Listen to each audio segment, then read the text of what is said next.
sekiranya jam 16.20 saya ada kirim 2 email, satu materi bond, satu materi reksadana. Ya, jadi saya akan ulas secara poinnya saja, tapi teman-teman nanti boleh dibaca kembali halaman-halaman yang saya rasa perlu ya, teman-teman perlu lebih perhatikan nanti ya. Ini saya share screen.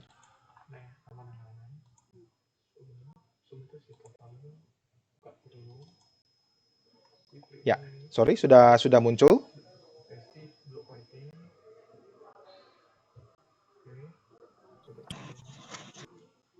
Apakah sudah muncul di layar? Boleh dibantu responnya?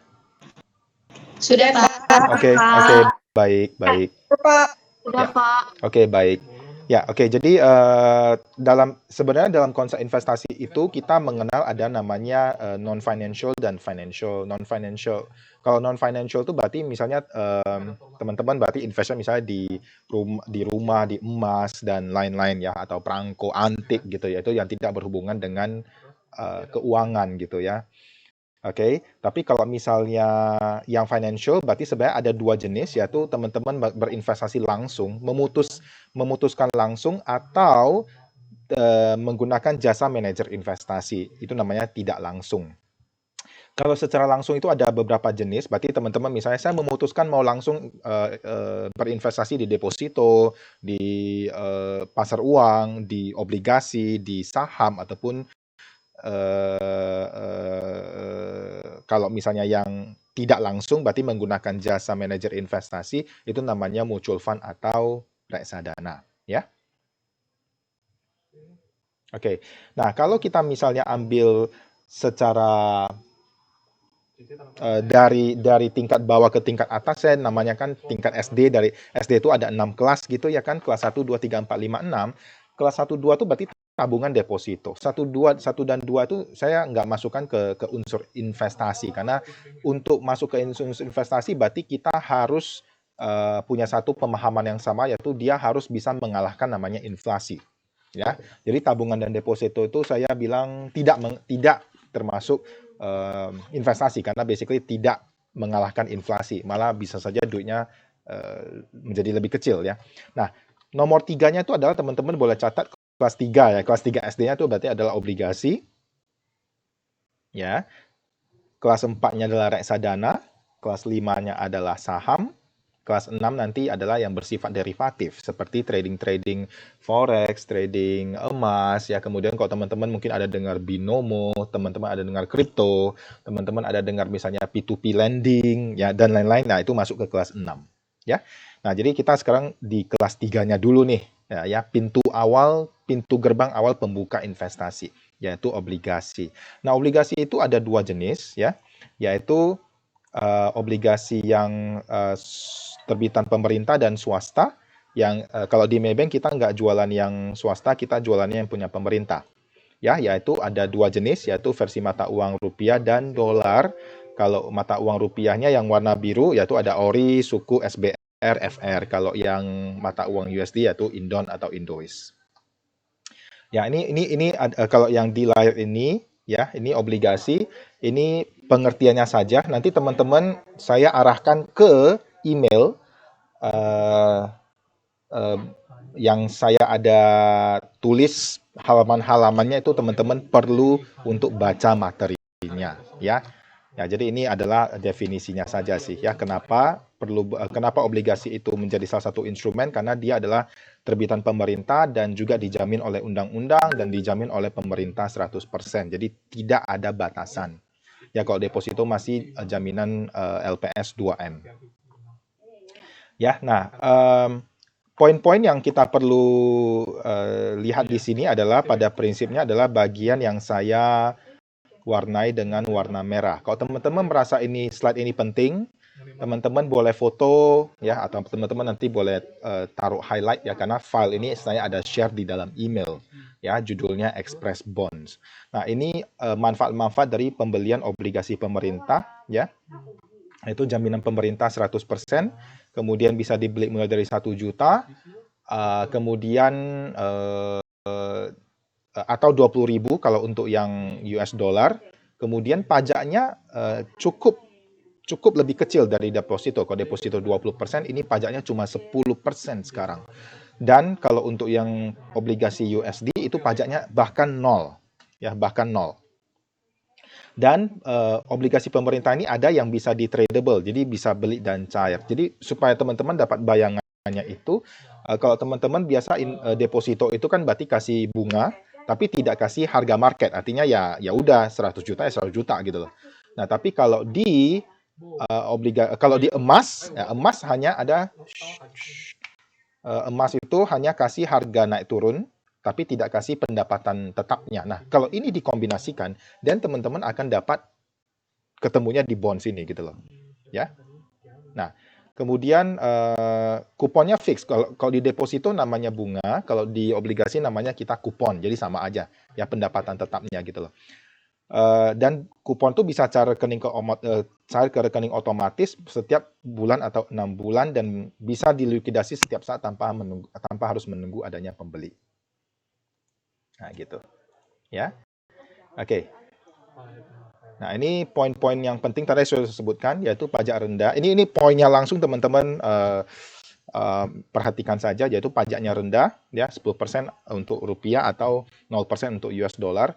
Kemudian bisa dilikuidasi, settlementnya itu 2 hari kerja masuk duit. Ya, kemudian kuponnya lebih tinggi dari tingkat deposito secara umum, dan fix kupon sampai dengan jatuh tempo ya, jadi kuponnya itu fix. Kemudian nominal pembeliannya terjangkau dan ada potensi capital gain. Capital gain itu adalah berarti harga jual bisa berpotensi mendapatkan tambahan keuntungan dari selisih harga. Jadi harga jual yang lebih tinggi, harga beli misalnya 100, harga jual di 102, berarti dapat capital gain 2%, contoh. Oke. Saya berhenti di sini, suara saya cukup jelas, layar saya juga cukup ini. Boleh dibantu responnya? Jelas, Pak. Jelas, Pak. Oke, baik, thank you. Oke. Nah, oke, jadi ini adalah rangkumannya langsung. Nah, teman-teman bisa dapatin ini langsung rangkumannya aja. Jadi ini ada 4 jenis obligasi pemerintah. Kalau di sebelah saya seperti arah jarum jam aja ya, dari sebelah kiri atas ya. Ya, kiri atas berarti jam 11 ya, jam 11, jam 1, jam 5, jam 7 gitu ya. Nah, jadi itu ada SBR dan ST, teman-teman bisa baca ini. Ini kalau SBR dan ST itu jangka pendek 2 tahun, mulai dari 1 juta.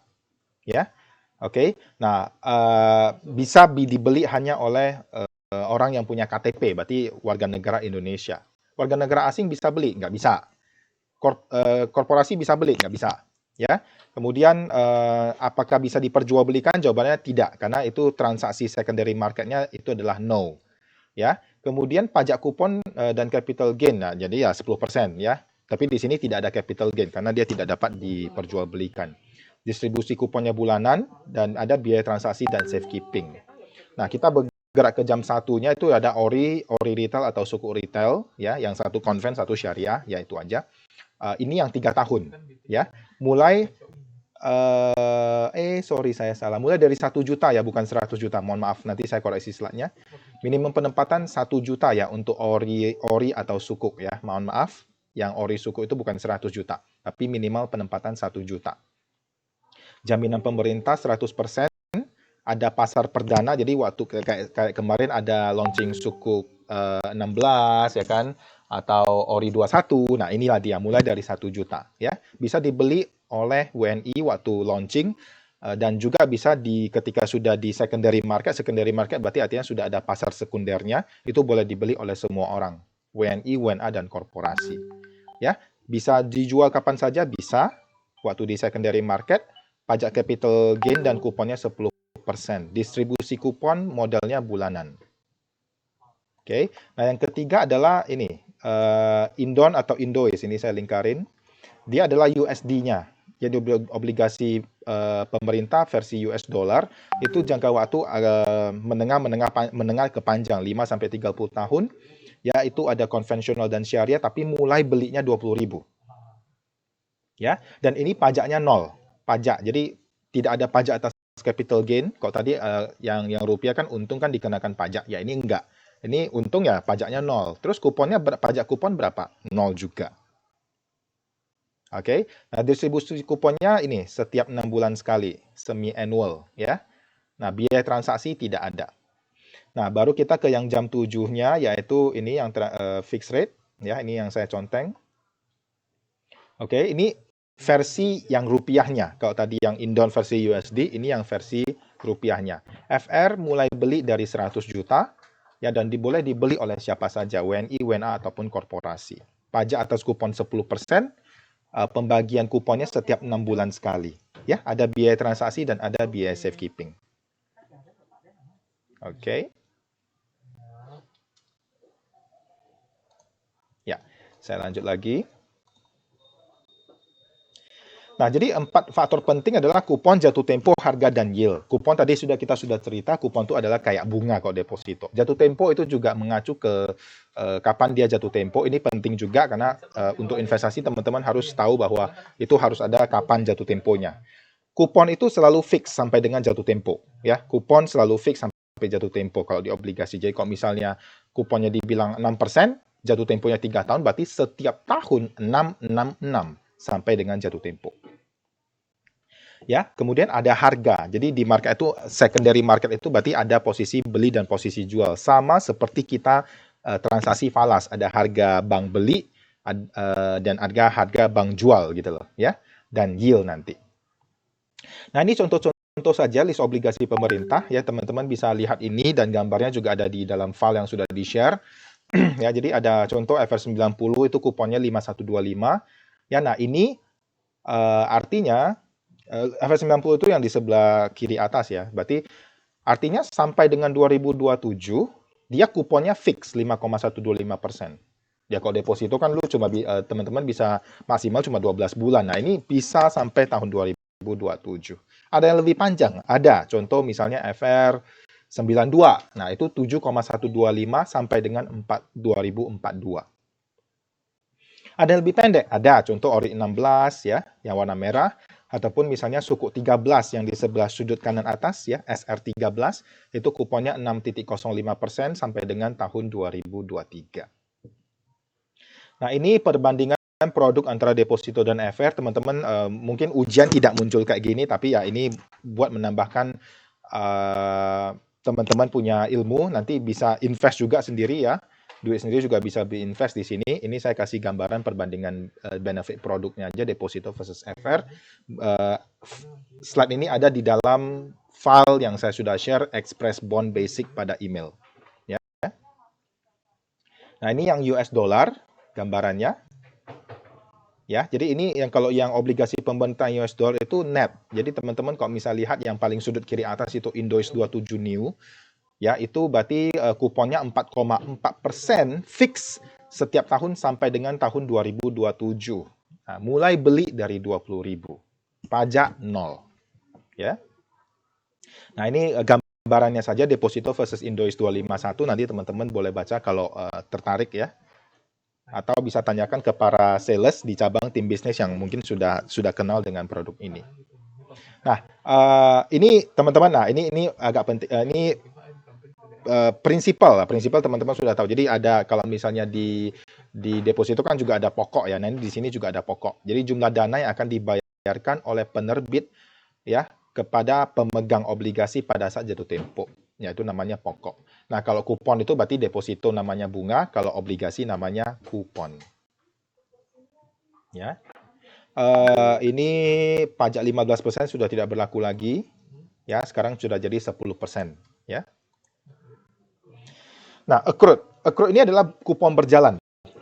Jadi adalah kupon yang kalau misalnya kita di bulan 6 ya. Ini sekarang bulan 6. Jadi semisal pembayaran kuponnya itu adalah setiap 6 bulan sekali di bulan 5 dan bulan 11. Contoh, berarti kalau kita beli di bulan 6 berarti ada accrued interest namanya, atau kupon berjalan dari bulan 5 ke bulan 6 yang wajib dibayarkan dulu oleh si pembeli ya kepada si penjual yang cair gitu loh. Namanya nalangin dulu, reimburse. Jadi dia nalangin dulu 1 bulan, jadi di bulan 5 ke bulan 6 contoh. Nanti di bulan 11, nah si pembeli yang tadi akan terima full kupon 6 bulan dari pemerintah. Nah, dia tadi bayarin orang 1 bulan, tapi nanti di bulan 11 dia akan terima full kupon 6 bulan. Jadi kayak di-reimburse balik lah yang 1 bulan tadi, di-reimburse. Nah, gitu loh. Ya. Obligasi menggunakan perhitungan 360 hari, ya. Oke, jadi bukan 365. Kalau deposito 365, kalau bonds itu adalah 360. Nah, harga dalam obligasi itu ada 3 jenis, yaitu namanya at premium, at par, dan at discount. Jadi, kalau misalnya teman-teman biasa deposito 100 juta, penempatan 100 juta, bayarnya 100 juta gitu, ini kadang-kadang bisa penempatan 100 juta, bayarnya bisa, total bayarnya bisa di atas 100 juta, bisa kurang dari 100 juta. Saat ini harga obligasi biasanya pada saat ini harga obligasi sedang at discount di bawah 100. Jadi kebanyakan orang kayak tadi ya, misalnya beli FR93 beli FR93 500 juta, bayarnya cuma 489 juta gitu. Tapi kuponnya dihitung dari penempatan 500 juta gitu loh. Nah, yield ini adalah saya bilang aja actual return. Total actual return yang diterima jika jika memegang sampai jatuh tempo. Ya. Apa bedanya sama kupon? Kalau kupon itu adalah fix, kalau yield itu dipengaruhi oleh dua, yaitu dari sisi harga dan dari sisi jangka waktu ke jatuh tempo. Ya. Biasanya yield ini berhubungan negatif terhadap harga obligasi. Jadi kalau teman-teman bisa bayangin jungkat-jungkit ya, kayak anak-anak yang main di playground gitu, kalau satu turun pasti satu naik. Nah, jadi kalau harganya naik, harga obligasi naik, maka yield-nya akan turun. Nah, kalau harga obligasinya turun, yield-nya akan naik. Nah, inilah biasanya para investor obligasi itu pegangnya seperti ini. Ya, jadi ini teman-teman wajib ingat ya. Kayak jungkat-jungkit nih, harga dan yield. Jadi kalau harganya turun, yield-nya akan naik. Kalau harganya naik, yield-nya akan turun. Ini adalah rumusan dasarnya. Nah, kalau teman-teman dapat yang seperti ini, tiap pagi mungkin tim bisnis sering lihat kayak gini. Nah, teman-teman bisa lihat yang warna hijau. Ya. Coba perhatikan ini FR90 yang warna biru dan warna hijaunya. FR90 itu kalau misalnya kita bilang aja contoh harga beli nasabah di 96 ya. Yield. Ingat tadi yield adalah total return kalau pegang sampai jatuh tempo, ya. Jika saya beli FR90 di harga 96 ya, kolom yang warna biru ya, tolong cari warna biru sama FR90. Harga 96 itu yield-nya menjadi 6,08. Loh, kenapa lebih tinggi dari kuponnya yang warna hijau? Kupon warna hijau kan FR90 cuma 5,125. Kok yield-nya bisa lebih tinggi? Iya, karena tadi ingat jungkat-jungkit. Harga turun, yield-nya menjadi naik. Ingat, yield-nya adalah total return yang saya terima jika saya pegang dari jatuh tempo. Kenapa begitu? Karena ketika jatuh tempo, semua obligasi akan kembali ke 100%. Ya, jadi kalau misalnya beli di 96%, maka ketika jatuh tempo di tahun 2027, FR90 itu akan kembali ke 100%. Artinya teman-teman akan dikembalikan, tadi beli 100 juta, berarti kali 96%, berarti pokok yang perlu disediakan adalah 96 juta. Tapi nanti kalau pegang sampai jatuh tempo, tahun 2027, teman-teman akan dikembalikan 100 juta kali 100%. Berarti ada tambahan 4 juta. Nah, kira-kira seperti itu. Nah, 4 juta ini kalau kita potong kecil-kecil, ya, kemudian disebar ke setiap tahun dari 2022 ke 2007, berarti 5 tahun ya kan, total return yang teman-teman dapat adalah 6%. Nah, itulah yield. Ya. Nah, ini adalah harga indikasi obligasi setiap pagi. Nah, ini biaya jasa penyimpanan surat berharga. Ya, ini saya nggak perlu minta hafal, tapi perlu tahu-tahu aja. Ya, ini berdasarkan per satu jenis ya, per satu jenis. Jadi kalau misalnya dia punya misalnya punya ori satu jenis, suku satu jenis, berarti dia kena 2.750 kali 2 karena 2 produk, ori satu, suku satu.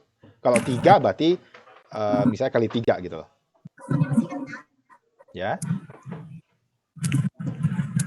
Oke.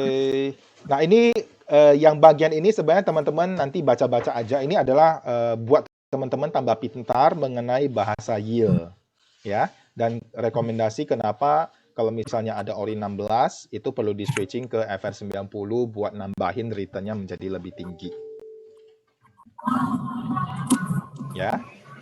Oke, mengenai apakah fluktuasi harganya lebar, ya nanti bisa dilihat di grafik ini contohnya. Jadi semakin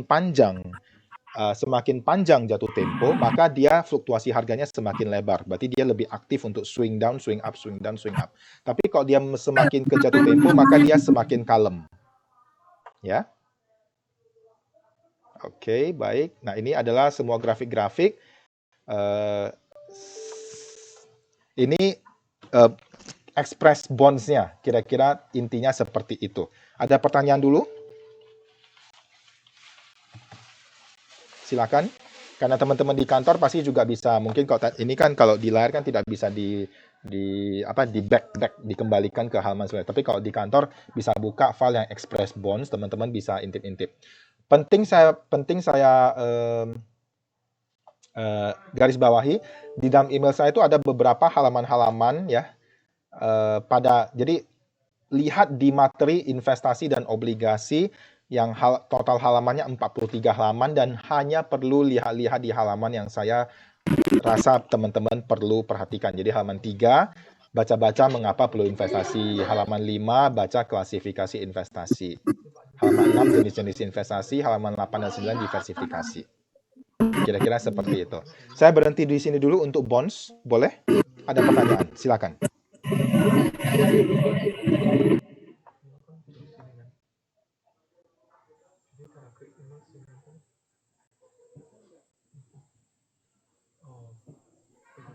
Silakan teman-teman jika ada yang mau ditanyakan.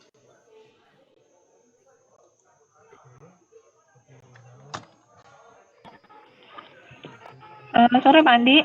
Silakan. Langsung saja. Gaskan saja, nggak usah basa-basi lagi. Langsung hajar. Iya, Pak mau nanya Pak. Untuk bonds yang tenornya itu tenornya pendek, itu swingnya itu lebih cepat atau lebih lambat ya Pak? Karena sekarang itu kayaknya yang tenornya pendek itu harganya tuh ya. Sorry, suaranya swingnya lebih pendek. Sorry, karena apa? Karena tenor pendek apa tadi kalimatnya? Mau tanya Pak, kalau untuk yang bonds tenornya pendek itu swingnya lebih pendek atau maksudnya lebih pergerakannya lebih panjang, pergerakannya tuh lebih swingnya lebih tenor pendek lebih kalem. Tenor pendek itu lebih kalem. Pendek lebih kalem ya Pak ya? Ya, jadi makin dia jauh dari titik nolnya, makin dia jauh dari titik nol atau mature-nya jatuh tempo, dia semakin liar. Nah, contoh misalnya obligasi tenor 3 tahun jatuh tempo dengan obligasi tenor 30 tahun jatuh tempo, maka obligasi yang 30 tahun pasti swing-nya, pergerakan harganya lebih liar. Lebih liar itu ya kalau orang yang suka trading ya berarti dia suka lebih liar. Nah, contoh. Kenapa? Contoh misalnya gini, teman-teman beli emas, beli 10 tahun tapi harganya 500.000 atau 1 juta aja, nggak naik nggak turun. Teman-teman pasti nggak mau beli emas. Nah, teman-teman beli emas kenapa? Karena kan harganya ada naik turun. Nah, gitu bahasanya kira-kira.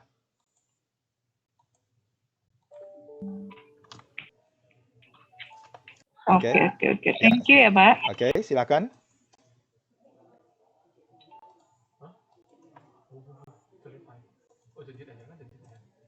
Oke. Saya tunggu beberapa detik lagi.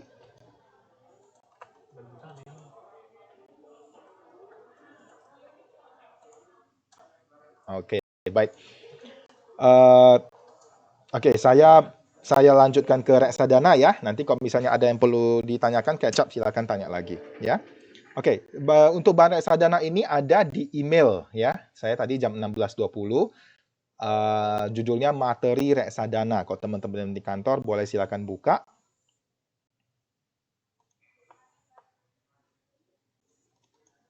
Oke, ini ada 49 halaman, tapi basically saya nggak akan cover semuanya. Ini saya hanya akan mention beberapa halaman-halaman yang penting. Ya, menurut saya penting karena bisa jadi ini akan muncul ya, bisa jadi mungkin akan muncul di tes lah atau evaluasi itu mungkin ya. Nah, jadi kita buka halaman 8.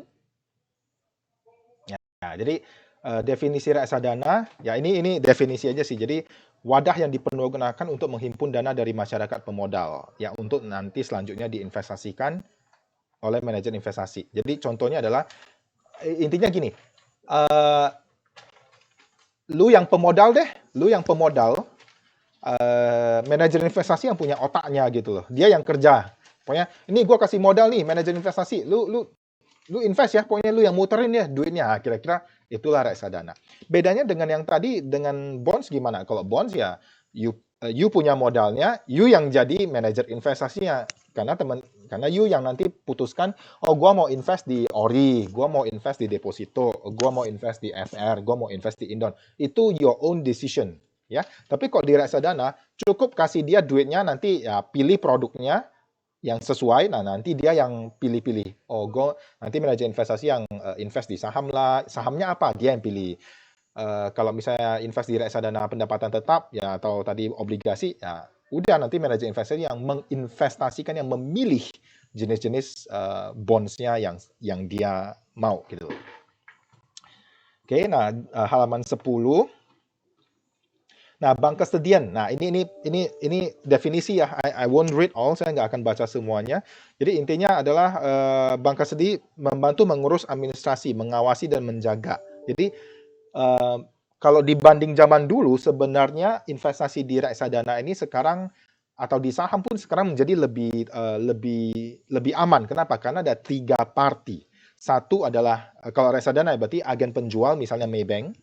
Bank custody itu bisa jadi mungkin di custody Stanchart, custody HSBC, custody DBS, bisa jadi diletak di sana. Kemudian satu lagi manajer investasi, jadi ada 3 party. Jadi ini lebih aman. Kalau dulu sih satu, di situ agen penjualnya, di situ bank custody penyimpanannya, di situ manajer investasinya. Jadi semuanya dalam satu gedung gitu kira-kira. Makanya dulu itu tahun 2008 ya, 2008 itu ada kejadian penyalahgunaan, ya. Jadi barang nasabah itu karena di dalam satu gedung semua, misalnya Maybank, jadi manajer investasinya Maybank, penjualnya Maybank, custody-nya Maybank, jadi itu semua disalahgunakan pada saat itu. Tapi bukan Maybank ya, saya ambil contoh aja. Itu kejadiannya di Sarijaya sih pada saat itu. Sarijaya Sekuritas, mereka menggunakan saham saham nasabah diputar tanpa persetujuan nasabah. Tapi itu tahun 2000-an, 2008 lah itu. Ya, sekarang oleh OJK dibuat menjadi per kotak-kotak. Jadi agen penjual satu, custody satu, ya manajer investasi satu gitu. Ya. Ketika Anda beli reksadana, duit Anda sebenarnya bukan disimpan di Maybank, tapi disimpan di bank custody. Ya, bank custody itu bisa aja Stanchart, bisa aja HSBC, bisa aja GBS, bisa aja misalnya Mandiri Custody gitu kira-kira ya. Nah, kemudian masih melihat ke email materi custody, saya cuma merefer ke halaman-halaman penting. Itu fungsi bank custody, nah halaman 11. Nah, ini lembaga penitipan, penyimpanan, administrasi dan transfer agent ya. Ini bisa khususnya pada poin nomor 2. Nah, jadi fungsi bank custody itu menghitung NAV dan NAB dari setiap jenis reksadana di akhir bursa.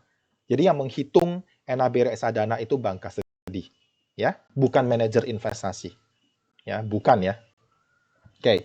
Kemudian di halaman 12, nah MI atau manajer investasi adalah ini mereka yang diberikan kewenangan untuk mengelola aset. Jadi duit-duit itu di-pooling semua ke MI, kemudian mereka yang mengelola.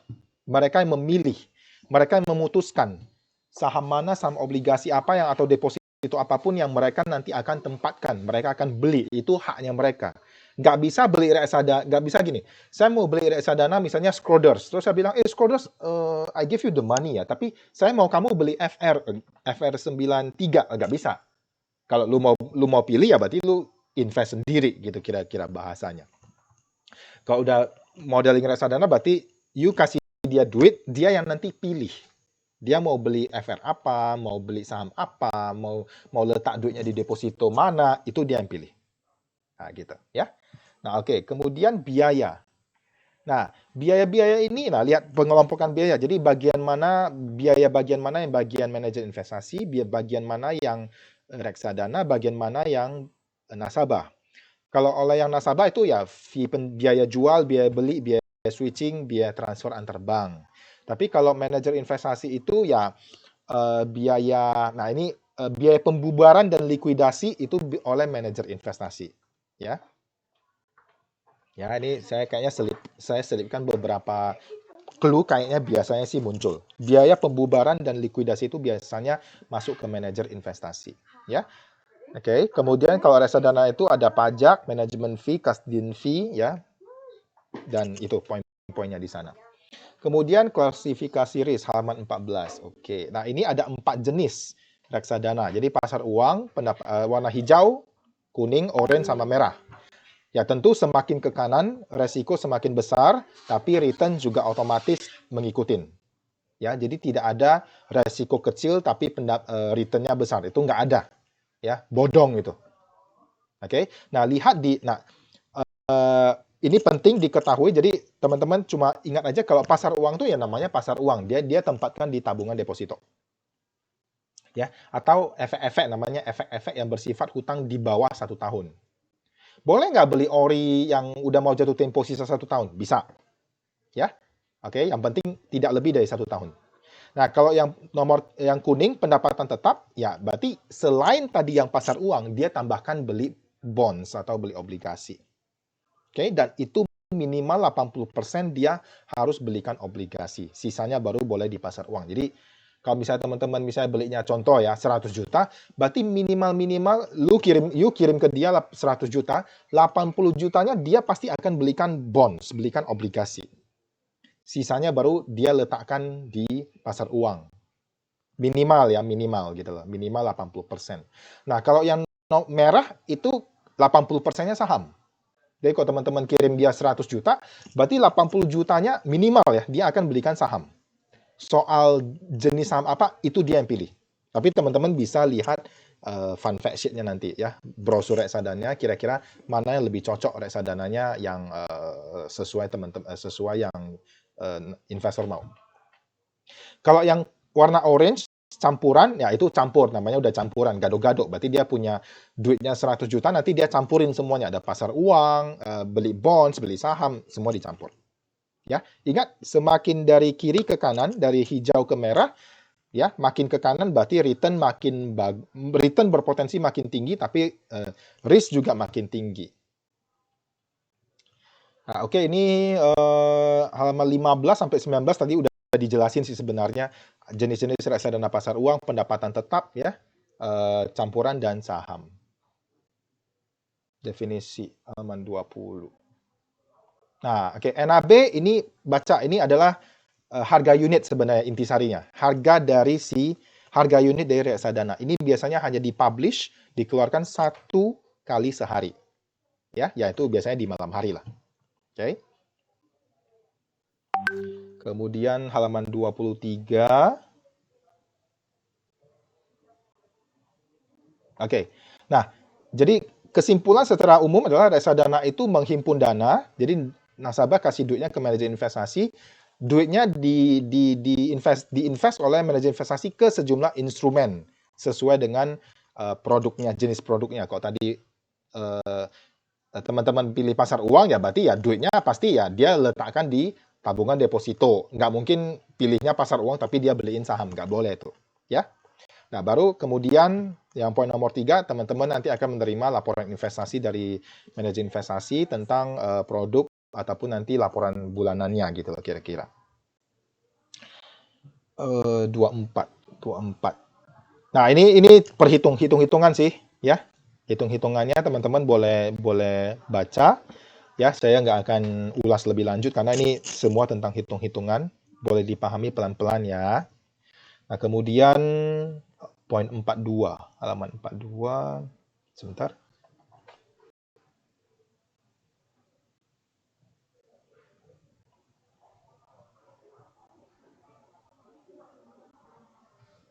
Oke.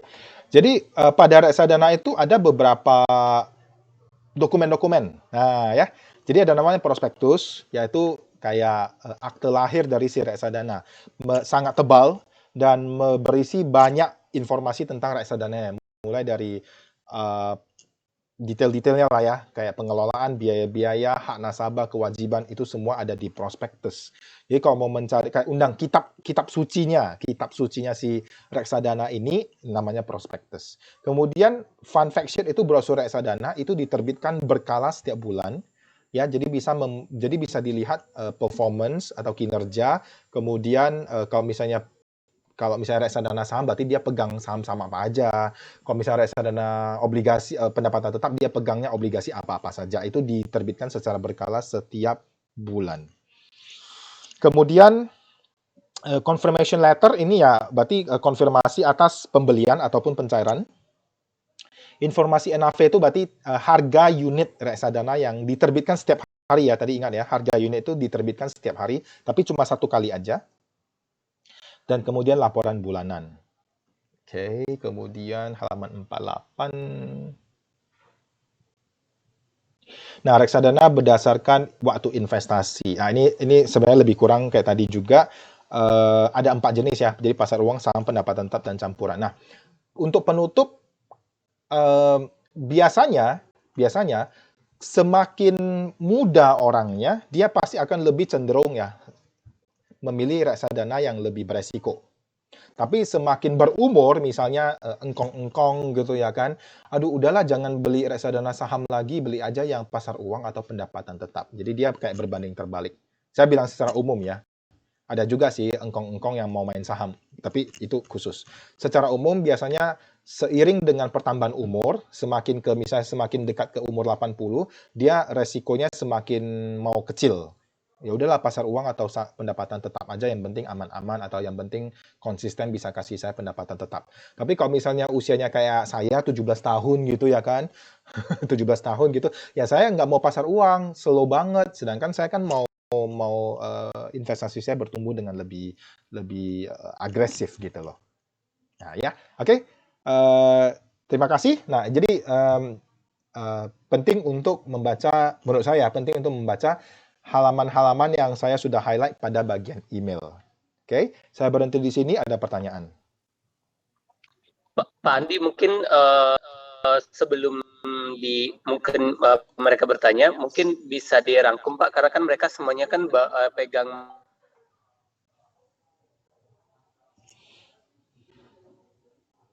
materinya.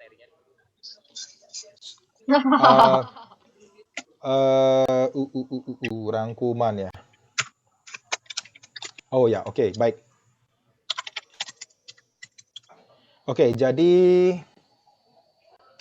saya bacakan saja ya. Jadi supaya teman-teman bisa langsung coret-coret sketch aja langsung ya, to the Oke, point-nya. teman-teman, ini ininya ya, summary-nya tolong didengerin ya, biar kalian tidak baca full gitu ya. Silakan. Oke, jadi menurut saya sebentar. Oke, intinya adalah ada di bagian ini. Sebentar.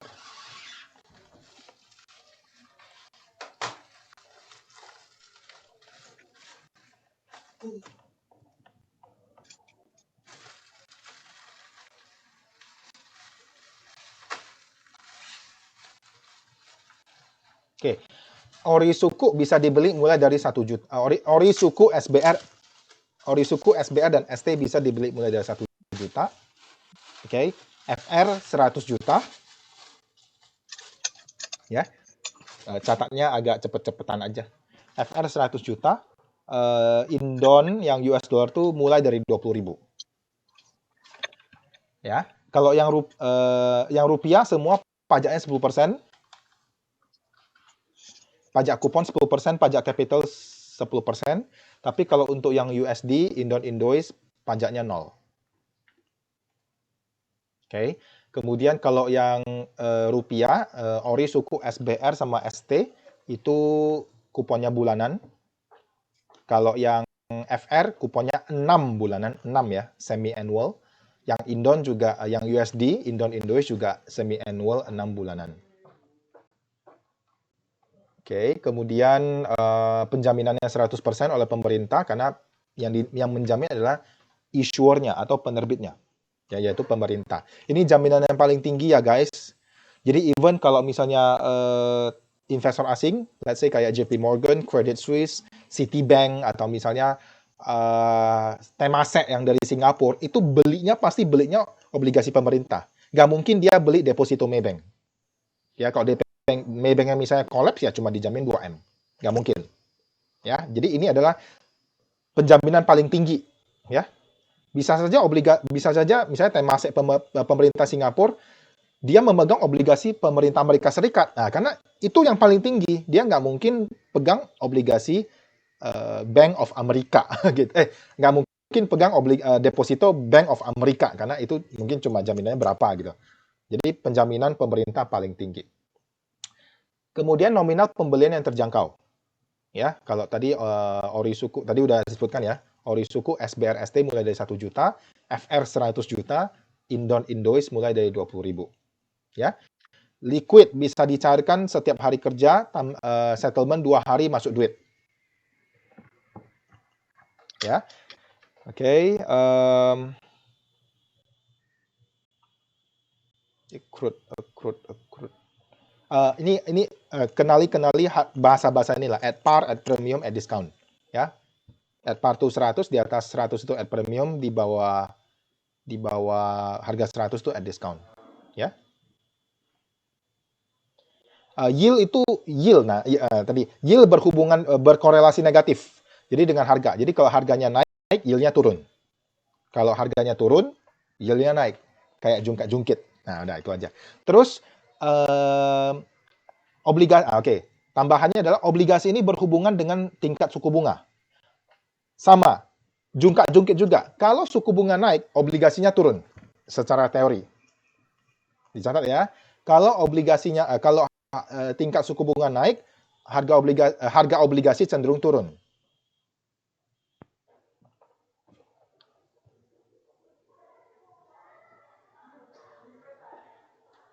Sorry, saya terputus kayaknya. Saya ganti ke yang nomor 2. Ini suara saya jelas ya? Bapak Andi. Suara saya, oke, agak terputus, saya ganti ke nomor 2. Suara saya jelas? Jelas, Pak. Oke, jadi obligasi ini dia berbanding terbalik dengan suku bunga. Kalau suku bunga naik, obligasinya turun, harga obligasi turun. Kalau dia